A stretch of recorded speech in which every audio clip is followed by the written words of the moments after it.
All right. Well, thank you both for being here. It's great to share the stage with two incredible women and entrepreneurs, and we're going to hear a lot more about that shortly.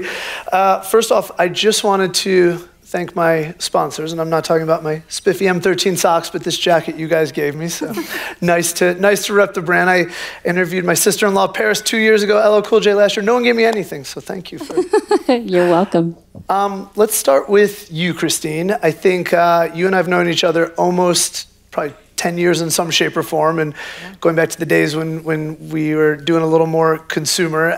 Everyone, when they meet you, is always trying to get you to invest, get advice, join their board.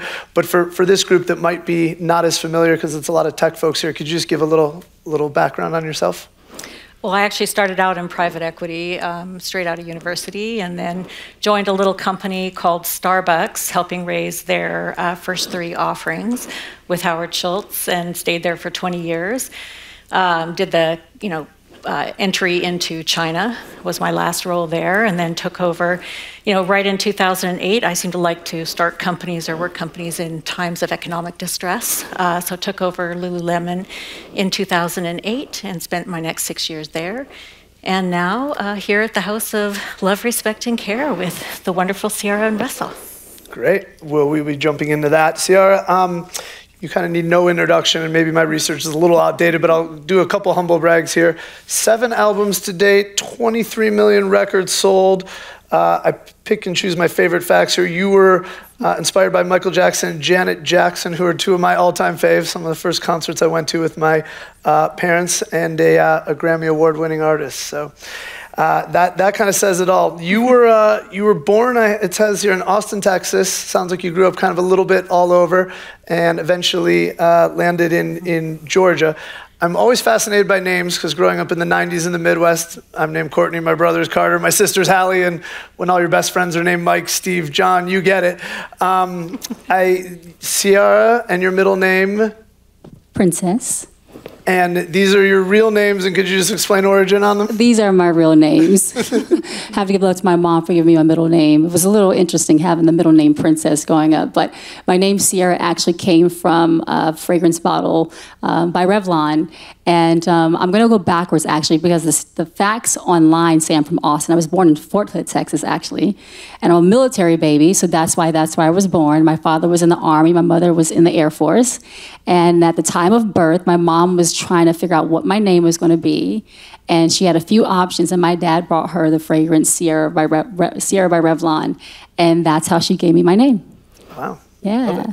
Love it. Kind of cool. And it was kind of crazy, because I think that she was speaking some of my journey. It was putting some of my journey into fruition, because I ended up doing a deal with Revlon almost like 10 years ago. And I have my own skincare line, but we'll get to that. So yeah, it's kind of crazy. Awesome. Let's jump into why we're all here, the brand building and the House of LR&C, and let's start with entrepreneurship. Ciara, I know a little bit, but I would love for you to share with us kind of how you started in entrepreneurship, and maybe you could take it all the way back to kind of your initial discussions, shall we say, with your original record label.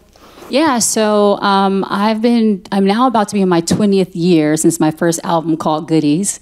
I was signed to a traditional record label deal for almost 15 of those years, and that was really cool, a dream come true. It was amazing to have that opportunity, but the reality is, as artists, you're putting in so much work, but if you're signed to a traditional deal, you're not reaping the benefits of your labor. You're getting a small fraction of what the system's getting.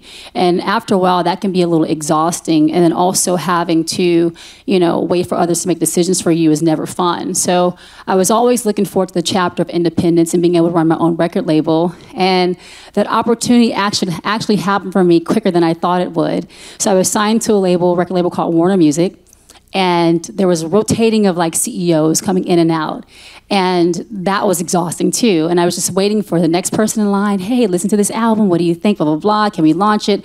I had to wait again and wait again. So my last meeting, which is a very pivotal one, I met with the CEO at that time. He was new, and I had a vision of what I wanted to do. I had this song called Level Up. And I had a video that I had shot in New Zealand, probably one of the cheapest videos I'd ever shot, but it was very special. It's not about what you spend, it's about what's on the screen and the creativity that comes through. So I was really proud of it. I sat down, played him my album, shared my vision, and I feel like he had already made up his mind before we had even talked. And so I walked at that meeting like, well, that didn't feel like full and like we're going to keep going forward. And I was a little discouraged. You know, I was a little down. And then at the same time, I was up because he actually was feeling how I felt and didn't see the same vision that I did. So I took it upon myself to ask for my master's. And I was like, can I get my master's back? And I'm going to go do this myself. And so I called that the chapter of independence. So I asked for my master's back, and he gave them to me for free. So that's how much he didn't believe. Wow. And I launched my song, Level Up, and now I sit here 2 times platinum later from that song, talking to you and being on this incredible journey of independence. And it's pretty amazing. So, yeah. Yeah, amazing. Yeah, thank you. So maybe we can call that your first entrepreneurial venture. I don't know if you had a lemonade stand on the military base or whatever, but we'll call that your first entrepreneurial big decision. What else has it spawned since before we get into LR&C? That was pretty big, and I want to share the name of my company. My company is called Beauty Marks Entertainment, and I got that name from the idea of all the scars you get from the obstacles you face in life for your beauty marks.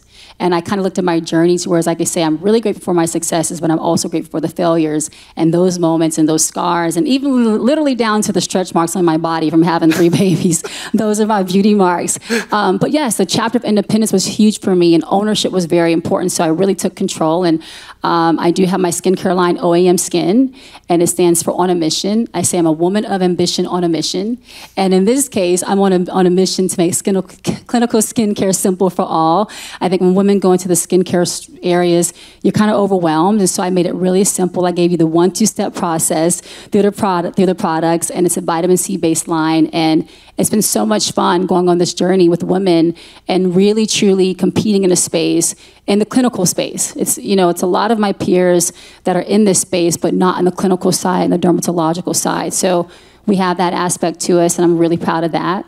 I have my rum, 10-to-1 rum, that I started with my friend and partner, Mark Farrell, started it, but I joined him, I invested in, I'm a partner of his in it, and we are the number one rum. We've been that for a couple of years now. #1 most awarded rum, sorry. And I'm really proud of that. And he also is a Starbucks alum. He was the youngest vice president at Starbucks, and we have an incredible group that's supporting that too. So he's rocking and rolling, and we're having so much fun. I just say, you know, you get to see how people really show up when you say drinks are free. That's been awesome, you know, having fun. I've had more toast, and I've had more alcohol than I've ever had in my life in the past few years. You know, while sharing the product, but it's been so much fun doing that. And then, yeah, we have other amazing things. We're going to talk about the House of LR&C and all that good stuff today. So just the chapter of ownership was really important to me. The chapter of independence was significant for me, and I'll never look back. Yeah, amazing. Well, it's great to hear about everything you're doing, and I must say, whoever does your naming and branding, I would love to talk to them. Every name you have of these things I love the acronyms. Christine, let's start with you before we get into LR&C. Last question on just kind of entrepreneurship. You were at some great brands, huge brands, Starbucks, Lululemon, et cetera. What the heck made you want to take the entrepreneurial plunge after being at those kind of companies? Well, you know, I think in every company I've actually been in, it's been very small. So, you know, I started with Howard at Il Giornale when revenue was $347,000 a year, and I left when it was a $7 billion company. So I built and scaled a lot of the different departments at Starbucks actually over my career there. Similarly at Lulu, I mean, it was like just under 200 million when I stepped in just recently, 7 months public. And I think I had 3 people who worked for me who had worked in a public company before. So it was a lot of, you know, scaling, building. So I've always had that purpose-led too. Like, what is the future and how do you build back from the future and create a purpose-led company that I call basically the values economic chain. So I've always looked for companies that can make a difference in people, planet, profit, impact, as Ciara likes to say, and also where I can make that contribution, build teams, and build a business model that adds value for shareholders, because I very much believe in public companies in the investment model as well. Great. Are you as excited about that Starbucks olive oil coffee as I am? I'm very curious. I haven't tried it, but olive oil is kind of another version of like butter in coffee. So Right. from a health perspective, you and I both know the healthy food business too. I think it does actually make a lot of sense, but we'll wait till we taste it. If it tastes good, I'm going to jump on that. Anyways, without further ado, let's jump into LR&C. Can you just give a little background on how it was conceptualized, and for people who don't know, just kind of how it resonates? Yeah, so the House of LR&C stands for the House of Love, Respect, and Care. And my husband, Russell, and I, we were together on a flight. Well, I'm going to go backwards. So again, the House of LR&C stands for the House of Love, Respect, and Care. But Russ had actually had this amazing brand called Good Man Brand that you're rocking right now. And Russ was here last year. Yes, he was. Yes, you're looking like a good man. But Good Man Brand, he started almost now 6 years ago to date. And he had been rolling. He had the #1 men's brand in Nordstrom. And I think what I really love and admire about what he did and created is that he wanted to make a brand that wasn't about him. He really wanted to make true quality clothing for men. And he calls it the mid-range game. He's like, guys can cover suits all day. They can cover athletic wear all day. But that mid-range game gets a little funky. And so he wanted to create that option and that consistency and space for men. So he did that and did it really well. So really proud of him for that. And then Christine has been in our lives for a long time and been a great friend of his. And then she and I got together and we connected right away. Yep. And we always talked about building a brand for women. And we also talked about the name LIDA, which LIDA stands for Love is the Answer. And Russ, in his brilliant mind, thought, you know what, I want to put something together. I want to bring the ladies together. I want to bring on Christine. He wanted to bring Christine, and we both wanted to come and help us bring together the vision of combining forces of he and I on the women's. He has a men's line, I have the women's line. And we all sat together and just brainstormed on how we could do it. And we said, let's not do it in a traditional way. While we're known as celebrities, we don't want to build a celebrity-based brand. We want to build brands that are true quality products and have real impact and can impact through those products. So we got together, the forces of the minds came together, and we created the House of LR&C. And the name LR&C came from Russ and I. We were like, if we're going to put something together here, it has to have meaning to it. What are words that mean a lot to us? And the words we were writing down, we were flying somewhere, I don't know, Idaho or somewhere, I don't know where we're going. But we put down love, respect, and care. And there was a kind of a double entendre, love, Russell, and Ciara.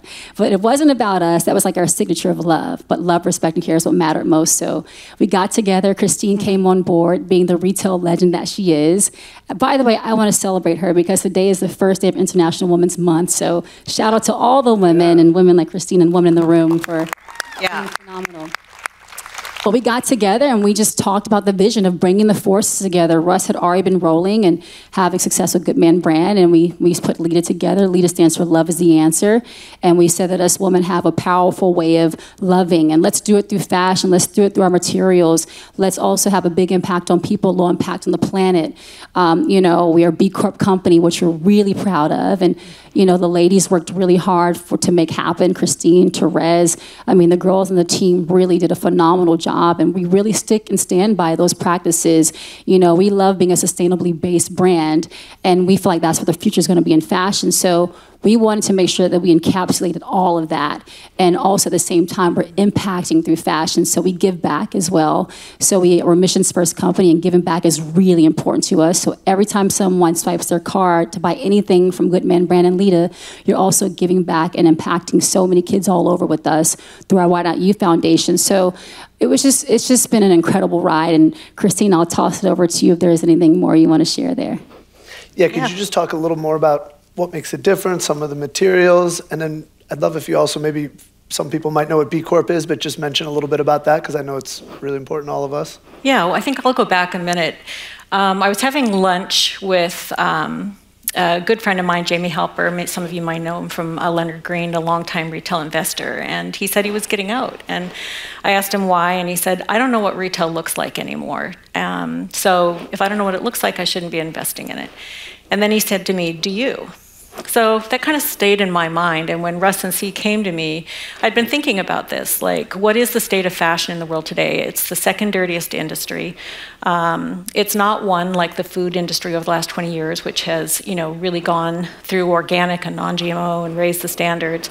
We burn piles of clothing in, Malaysia, Nigeria, South America. So if I'm going to get back in this, I want to do it right.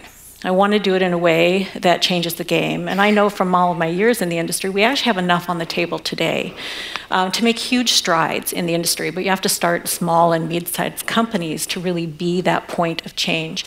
So when LR&C came to me, I said, okay, but I'm only going to do this if we're going to do what I call creating the type of company the future needs now. So, like, how do we look at the UN sustainability and transparency goals? How do we look at a B Corp? So we formed the company right from the beginning, looking at standards like we're both wearing leather from, Leatherworks Standard Gold, which is the industry standard for humane animal treatment, certified leathers, and so things like responsible wool standards, looking at the textile exchange. So nothing made up, no soundbite sustainability, not saying, hey, here's vegan leather, which is really pleather from the 70s and has a lot of plastic content that's going to end up in oceans. How do we go backwards and create a type of company that truly has this positive impact? So we looked at all these independent third-party standards, and we went fabric first. We manufactured in a lot of green and B Corp factories. B Corp is an outside third-party measurement. We got a score of 94.9, so basically 95 our first time out within 18 months of forming the company, because we designed every operating system to meet those standards. So textiles first, textile exchange top box. I had to take Russell's Goodman brand, which was great product, but not sustainable. So our mandate as a company is that 70% of the clothing that we produce has to be in the textile exchanges, preferred fibers. And so that allows us to really be in a very transparent way, a sustainable company with proven facts. So, that's basically, we think we hit 77 for Goodman brand this year, over 70 for Lita. We looked at regulations that are changing. So for California, for instance, just banned fur. So we created a wonderful, amazing, sold out over the holiday season for Lita faux fur line.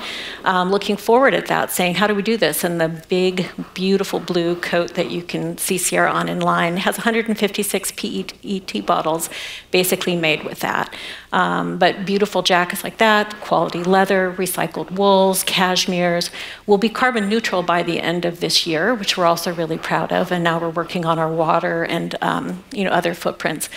So I guess my message in reinventing industries is that, it takes small changes and committed companies to work back through the supply chain to raise the bar in the industry. And that's really what we're up to at the House of LR&C. Could you just talk a little bit about, a lot of people in this room kind of have a tech focus. At my company, M13, we do all consumer tech. We say, for what you're doing, how do you think about the role of technology? I think the nice thing about starting a company today is that you can take this huge leap forward, right? And so we're using things like flow codes from DC. When we opened our first pop-up store, this is even before Amazon store opened in Glendale, you could shop right off of the flow codes in the store behind a closed window. You can see the outfits. I think we all know, some of us might know Tim Armstrong, but explain what flow code is just really simply. So Tim Armstrong started a company, DTX, and he created flow codes, which instead of going like a QR code would take you to one open window, like a menu or a website or something. What a flow code does is it takes you to an internet light landing page. So we can have our sustainability story on there. We can have, Ciara's videos and posts and texts, and we can have background of the company. We can tell somebody this is from recycled cashmere. And then we also use that to create guides for our wholesale partners, because we're in wholesale e-commerce and we have pop-up stores now. And so the consumers can shop off of that. We're fully integrated already in our pop-up stores too, with our e-commerce site. So we can keep inventory light in the stores. So you can shop online, ship to store, ship to home, or ship to store. So already that. And then what we can see is things coming in on the flow codes. And what's exciting to me about that is also changing the life of our retail associates, who we call influencers and stylists, and really emphasize that in the stores. We also have full circularity with repair and custom fitting in the stores. So what we can do is when people buy off that flow code to the internet, we can actually add that to a commission base for the store associates. So we can really even change the pay model. So I think technology allows us to create more impact and a better life And even as a small company already doing things like Comparity and creating our consumer insights database, and we capture all the information from DTX and the flow codes. So we own that customer relationship. Over 50% of our traffic is organic. Yeah, I think that's great, and I think just also transparency. I remember when I bought, Patagonia is one of the gold standard years ago, and I actually traced, the materials and how this came to be and land at my door. Ciara, what is the hardest thing about doing this? You've done a lot of hard things, and Christine's kind of been through this, but what has surprised you as being really hard about what you guys are trying to do and build? I think when you're trying to do something new in the way that we are and, kind of breaking the mold, there's always going to be challenge, right? And I think that every great thing that we've loved, all of us in this room, whether it's a person, success that they've, gone to that we aspire to do, or someone's built a brand or created a company, every story, there's been something to it that's been a little tough along the way, but it's worth it in the end. So I think, just continuing on the great message of, sharing the great message of what we're building through fashion, especially the sustainability piece, it's kind of foreign to some ears, right? It's like, and this new generation, though, I will say is amazing because I feel like they're very expressive. They want to know where things come from a little bit more than we probably did back in the days. And that's what I think is exciting and creates a lot of optimism for what we're trying to do. And it also gives you the hope and, kind of certainty that what you're doing is right. So I think more than anything, it's just looking forward to going on the great mission of building quality products with a sustainable aspect, knowing that we are making a difference in the planet. That part is hard as a creative mind, I will tell you, because the creative mind in me is like, I want to do this, this, and this, and I want to build a this, that way. Nope, can't use that fabric. Yes, I'm like, oh my Lordy, like, come on. But at the same time, it's a great challenge that I'm proud of that we're achieving, right? Because I know that our mission from the day one was to impact what we're doing. And I know that when I am being challenged by Christine and Therese and the team, it's for all the right reasons, right? You're really literally making a difference in the economy, in the world, right? So I think, those are some of the things that I can think of that are challenging. How about, what is it like working with your husband? I've been business partners with my brother for 15 years, so it's my closest analogy, but just talk about that. When you work with the love of your life, it is always fun, and it's a lot of work and play, which is a blessing. Working with Russ, we have, what's amazing, we always talked about from day one being equally yoked. And he and I share a lot of the same passions, and we're connected from the root of who we are spiritually, and all of our goals and things that we want to do, we've always been aligned. So I think that's more than half the battle, because if he was always thinking red and I was always thinking blue, Lord only knows, especially spending all the time that we do together, not only with our fashion house, we have our Why Not You Productions, that we also have a partnership with Amazon, and, our foundation, the Why Not You Foundation. We have our fragrance, LR&C fragrance. We do all these things together. So when you're looking at someone every day, you gotta love them, and it's gotta be fun. So luckily, it is all of that together, and it's so beautiful when you achieve milestones together, because you really do feel like we're doing this. And it motivates you, and you're so proud, because as a family and parents, we also think about our children and our children's children, and we ultimately want to build a legacy that's going to have so much impact on their lives and this generation. So just being able to do it, well, everyone, but being able to do that together is really powerful, and it's fun. That was beautiful. I agree. All right. Speaking of sports analogies, we're managing the shot clock. We got just over a minute left. Each of you, what is the thing you are most excited about for LR&C in the next year? I'm excited because I think the quality of the clothing, the fit, the style of it is really getting recognized. We just, Forbes magazine just named our Forward 5 pocket pant the most comfortable work pant. All right. And, we've got some exciting recognition, I think, coming up because of being thought leaders in the sustainability space. I have so much more I want to say, but I'm going to pass it over to you. Thank you for managing to the shot clock. Well, you've said a lot of what I would say too. Just knowing that we're on track of doing something really special, and I do believe it's groundbreaking. It's showing that it is. So being able to look back and see the next milestone that we've achieved will be amazing. And creatively continuing to evolve our fashion and level up and make sure we have everything, the one stop for women and for men. That's the ultimate goal with Good Man Brand and Lita. And I feel like we're on the right track. So yeah, looking forward to it all. All right, I like my mid-range game. Thank you both for the time. We appreciate it. Thank you. Thank you, Courtney.